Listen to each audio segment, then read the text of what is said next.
Bienvenue sur Agora. Lancé le 25 décembre 2021 par la NASA, le James Webb est un télescope qui a su s'imposer par ses atouts, comparativement à ses prédécesseurs. Le nouveau joujou des scientifiques n'a d'ailleurs pas tardé à faire l'une des découvertes les plus intrigantes de notre univers. Qu'est-ce qui différencie réellement le James Webb des autres télescopes et qu'a-t-il découvert dans le champ extraterrestre? Allons découvrir cela ensemble. N'hésitez pas à consulter les sources des diverses informations en description pour sombrer un peu plus dans le sujet. C'est parti!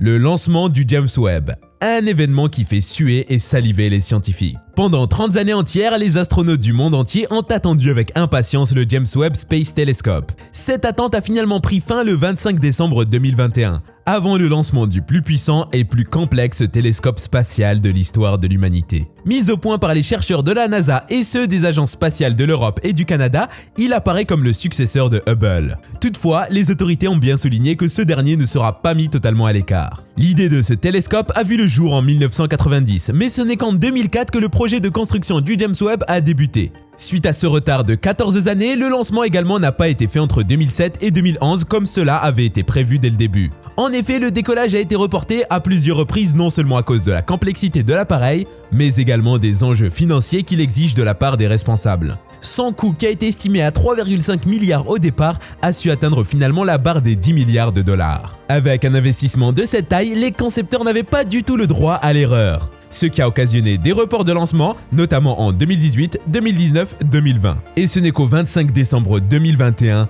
que le lancement effectif a eu lieu.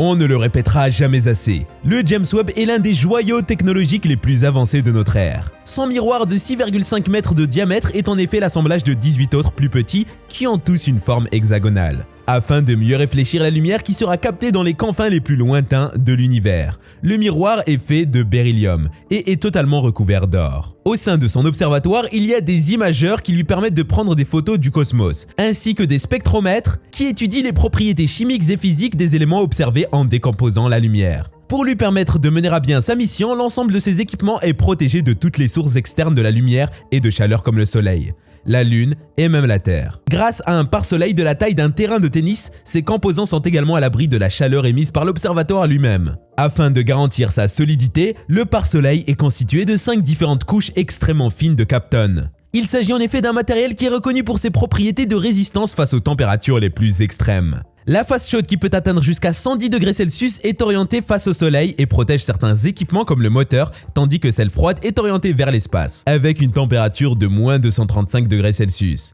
et abrite les instruments optiques. En effet, pour pouvoir fonctionner dans l'infrarouge, ces derniers doivent être constamment maintenus sous la température de 0 degré. Par ailleurs, toujours à bord du James Webb, il y a un module de service qui contient tout l'arsenal de propulsion, de communication et consort. Il est évident, et la NASA l'a aussi compris, qu'une fois que le télescope sera lancé et se trouvera à des millions de kilomètres de la Terre, il deviendra impossible de le réparer en cas de panne. Ainsi, dans le but d'éviter le pire, la liste complète de toutes les complications ou soucis qui pourraient survenir a été dressée au préalable. Les scientifiques ont finalement répertorié 344 complications possibles, dont les 80% sont liées au déploiement de l'engin. C'est la phase la plus critique, et mis à part cela, le télescope ne doit pas bouger d'1 millimètre tout au long de son transport au sein de la coiffe de la fusée Ariane 5. Cependant, vu qu'il est assez grand, les ingénieurs n'ont eu autre choix que de le plier sur lui-même, lui donnant ainsi la forme d'un origami. Même si cela règle le problème du déplacement, il pose un autre au niveau du déploiement, car cela le rendrait encore plus compliqué.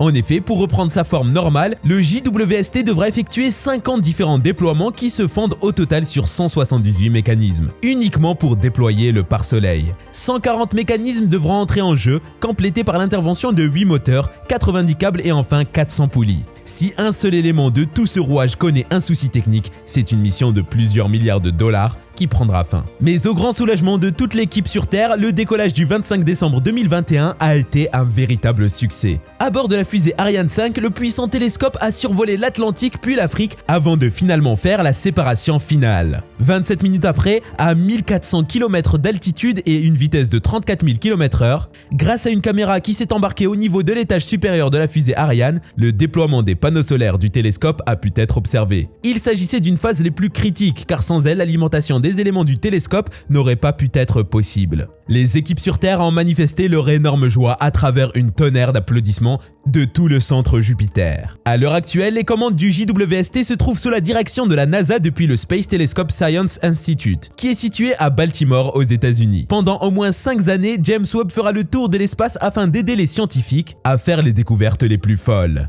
Ils espèrent surtout pouvoir remonter le temps et comprendre les phénomènes qui se sont déroulés il y a fort longtemps.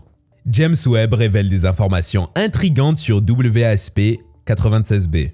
Au cours de ses investigations, le télescope James Webb est parvenu à capturer une signature très distincte de la présence d'eau, de même que des nuages de brume au niveau de l'atmosphère qui entoure une planète. Il s'agit en fait d'une planète assez géante qui est gazeuse, chaude et gonflée et qui se trouve en orbite autour d'une étoile lointaine qui est très semblable au Soleil. La présente observation ne fait que démontrer une fois de plus l'incroyable potentiel de ce télescope. Il est parvenu à observer des molécules de gaz très spécifiques en se fondant principalement sur des petites diminutions de la luminosité de couleur bien précise de la lumière. Pour mieux percevoir l'immensité de ses pouvoirs, il suffit de le comparer à son prédécesseur Hubble. Ce dernier a effectué de nombreuses analyses de l'atmosphère des exoplanètes durant plus de 2 décennies et n'est parvenu à capturer la première détection assez claire de l'eau qu'en 2013. Dans le même temps, Webb est parvenu à ce même résultat d'une manière plus explicite en si peu de temps. WASP 96b fait partie des 5000 exoplanètes dont la présence est confirmée au sein de la Voie lactée. Elle est localisée à environ 1150 années-lumière à l'intérieur de la constellation Phénix. C'est une planète qui ne dispose pas d'analogue direct au sein de notre système solaire et qui représente tout simplement un type de géante gazeuse. WASP 96b est une planète qui est plus gonflée que toutes celles de notre système solaire. Sa masse est inférieure à celle de la moitié de Jupiter, contrairement à son diamètre qui est 1,2 fois supérieur. Il y fait chaud au point où la température excède même les 1000 degrés Fahrenheit. L'autre particularité avec cette planète est qu'elle orbite très près de son étoile, qui est beaucoup à l'image du Soleil.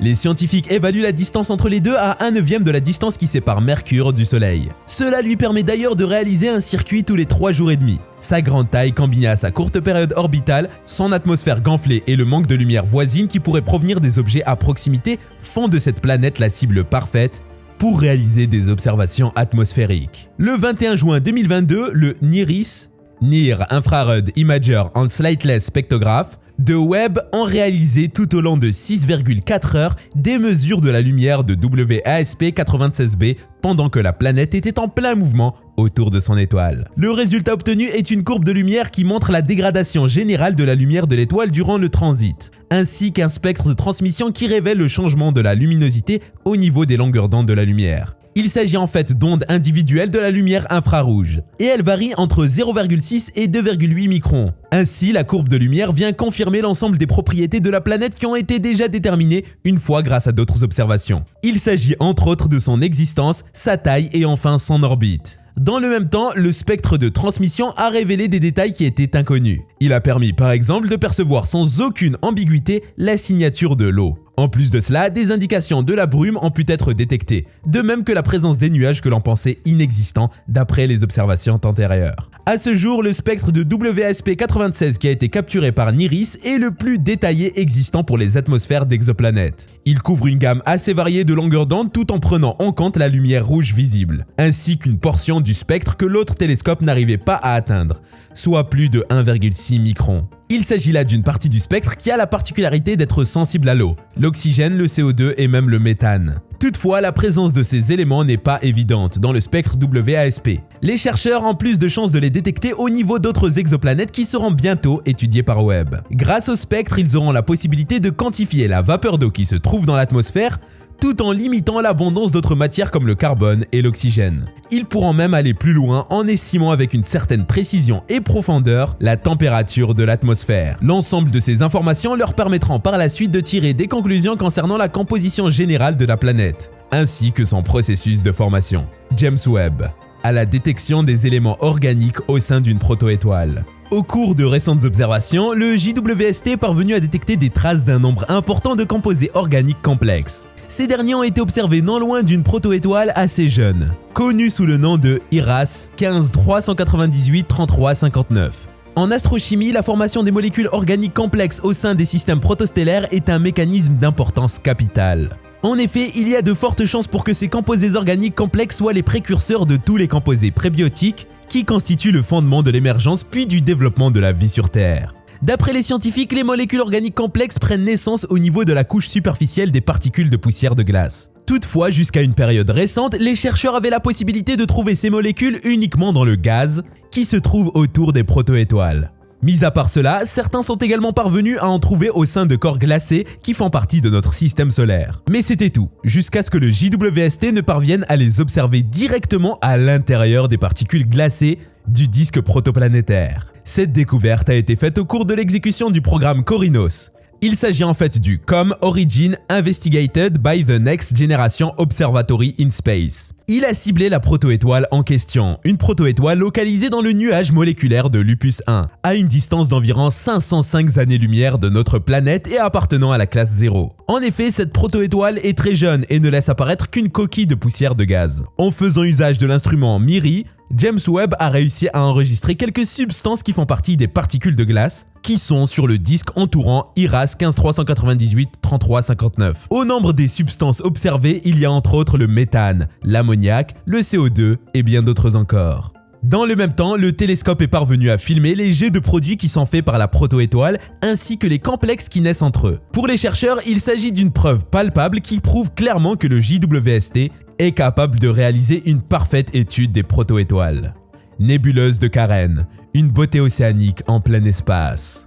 Après sa prise de fonction, l'une des images les plus époustouflantes qu'a réalisé le James Webb Space Telescope est celle d'une petite portion de la célèbre nébuleuse de la Carène. Capturée le 12 juillet 2022, il s'agit de l'un des clichés les plus stupéfiants du monde extraterrestre. En effet, c'est une nébuleuse découverte par le français Nicolas-Louis de Lacaille. C'est donc lui qui a mentionné pour la première fois le nom de nébuleuse de la Carène en 1752. Il l'a aperçue alors qu'il était en mission spatiale au sein de l'hémisphère austral dans le but de prendre la longueur de l'arc du méridien. Jusqu'à présent, c'est l'une des nébuleuses des vastes régions d'hydrogène ionisé de la Voie lactée. Elle couvre à elle seule une surface apparente de 3 degrés. Autrement dit, elle fait 6 fois la pleine lune. Vu la distance à laquelle elle se trouve déjà, soit environ 9000 années-lumière, on pourrait estimer sa taille réelle à près de 460 années-lumière. L'image réalisée par le JWST a révélé le bord d'une énorme cavité étoilée à une couleur bleue.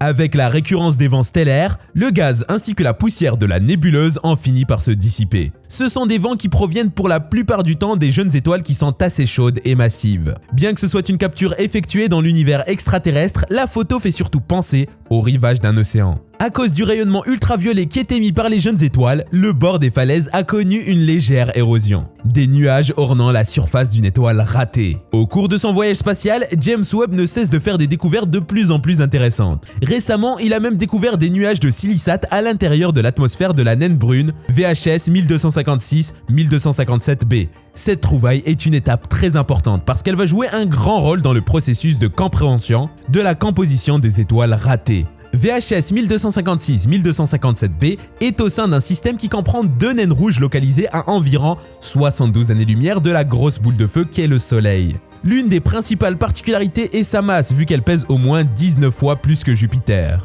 D'après le classement effectué par les astronautes, ces objets constatés portent le nom de naines brunes. De façon générale, ils se positionnent en tant qu'intermédiaires entre les planètes géantes et les étoiles. Dans un premier temps, ils n'ont pas la masse suffisante pour permettre aux réactions de fusion permanentes qui se déroulent à base d'hydrogène de se dérouler dans leurs entrailles. C'est d'ailleurs la raison pour laquelle ils portent le nom d'étoiles ratées. Toutefois, à l'opposé des planètes, certaines réactions mettent en jeu les noyaux de deutérium et de lithium ont la possibilité de se reproduire au sein des naines brunes. Mais selon les règles de l'astronomie, elles ne durent pas longtemps. Et à leur fin, les naines finissent par se refroidir lentement. D'après les dernières observations qui ont été faites, la VHS 1256-1257b possède une teinte qui tend fortement vers le rouge. Les scientifiques pensent que cette teinte est due aux nuages qui se trouvent dans son atmosphère. Pour confirmer cette hypothèse, les scientifiques ont effectué des tests en utilisant le JWST. Ce dernier a donc obtenu un spectre de l'étoile ratée, et les chercheurs ont pu observer la présence d'eau, de méthane, de monoxyde de carbone et enfin du dioxyde de carbone. Le télescope a également relevé des traces de sodium et de potassium dans l'atmosphère. Enfin, des nuages ont été observés. Ils ont la forme de structures assez longues et sont constitués de particules de silicate qui ont une taille submicronique. Pour les scientifiques, il s'agirait à coup sûr du quartz, de l'enstatite et la forstérite. Même si l'existence de tels nuages avait été prédite, ils n'avaient jamais été observés avant le JWST. Il est évident que le James Webb Spatial Telescope n'a pas fini de faire des découvertes de plus en plus intéressantes. Espérons donc qu'ils nous permettront de répondre aux questions liées à notre origine et, si possible, entrevoir des catastrophes futures. Alors, dites-nous en commentaire quelles sont vos espérances et quelles autres découvertes passionnantes ont été faites par le puissant JWST. N'hésitez pas à aimer la vidéo et faire un petit tour pour regarder nos autres vidéos qui sont aussi intéressantes que celle-ci.